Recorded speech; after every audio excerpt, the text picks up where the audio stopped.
Dan melalui sambungan telepon kita sudah terhubung dengan Kepala Dinas Penerangan TNI Angkatan Udara Marsikal Pertama TNI Fajar Adrianto di Pekanbaru Riau. Selamat siang Pak Fajar. Selamat siang. Ya baik Pak Fajar, terkait dengan jumlah korban dan juga kerugian ini sebelumnya kita mendapatkan informasi bahwa tidak ada korban jiwa. Ini ada informasi terbaru Bapak? Oh ya, jadi pesawat tersebut jatuhnya di sekitar 4 kilometer dari ujung runway 36 di Bandara Sultan Syarif Kasim, Pekanbaru. Saat ini jatuh menimpa satu rumah dan merusak satu rumah lainnya. Jadi total ada 2 rumah yang rusak. Pas rumah tersebut memang kosong keadaannya, sehingga tidak ada korban jiwa. Sedangkan pilotnya sendiri berhasil melontar keluar dari pesawat dengan kursi lontar atau namanya eject. Dan kondisinya pun selamat, sekarang masih dalam perawatan di rumah sakit. Untuk segala macam kerugian itu TNI AU akan mengganti, jadi kerusakan rumah warga dan juga yang habis itu ya terbakar itu pun akan kita ganti. Kemudian untuk kondisi pesawat total loss, rusak berat karena terbakar dan api sudah berhasil dipadamkan. Jadi, tidak ada korban jiwa sama sekali dalam insiden ini. Oke, berarti sudah terkonfirmasi ya Pak, tidak ada korban jiwa. Ya. Oke, baik. Kemudian Pak Fajar, terkait juga dengan kondisi pesawat ini, pesawat ini sendiri sudah ada informasi atau hasil Bapak apa penyebabnya, ataupun kalau misalnya belum, apa dugaan sejauh ini dari kecelakaan ini, Pak Fajar? Sementara untuk investigasi pesawat kan sedang didalami. Jadi kalau ada kecelakaan pesawat tentu akan diselidiki lebih dalam lagi, baik dari pilot, hasil rekaman, kemudian data-data di lapangan, di pesawatnya, kerusakannya di bagian mana. Nah ini masih sedang kita dalami. Yang jelas kejadiannya adalah saat pesawat ini pulang training atau latihan normal, latihan biasa yang sudah terjadwal, ketika kembali akan mendarat, nah itulah terjadi kerusakan pada pesawat tersebut. Sehingga hampir tidak terkendali, kemudian pilot melaksanakan keputusannya untuk keluar. Jadi pesawat tersebut memang ada kerusakan saat akan mendarat. Jaraknya sekitar 4 km dari ujung runway. Demikian, Rizky. Oke, kemudian Pak Fajar ini bagaimana kondisi terakhir Bapak dari Letu Aprianto?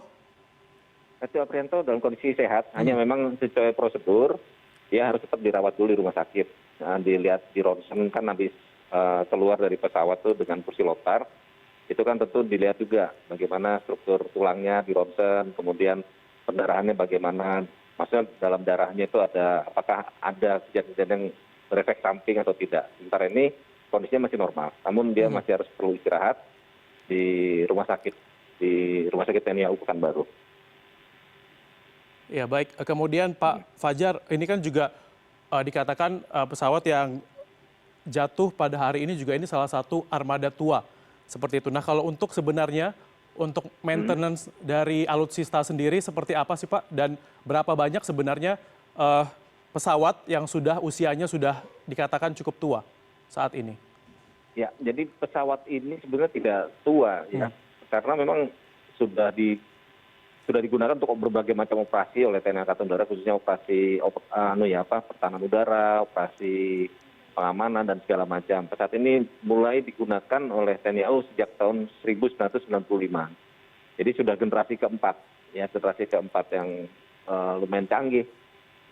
Kalau di total memang baru 25 tahun, antara 20 sampai 25 tahun. Ini tidak termasuk tua sebetulnya kalau dalam kondisi pesawat, karena ada beberapa pesawat TNI AU juga yang lebih lama dari itu usianya.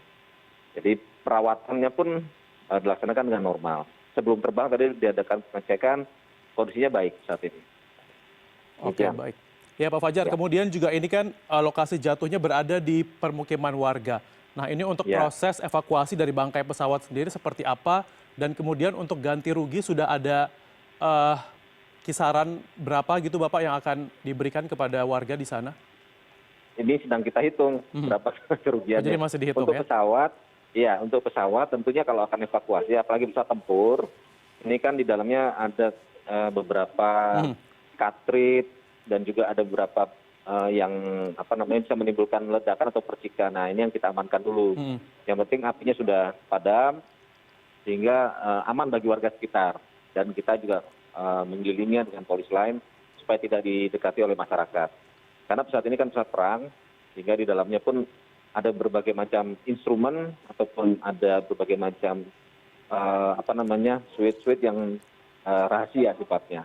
Sehingga kita amankan dulu, yang penting tidak mencederai masyarakat yang sekitarnya, kita amankan safety, setelah itu baru kita akan angkut.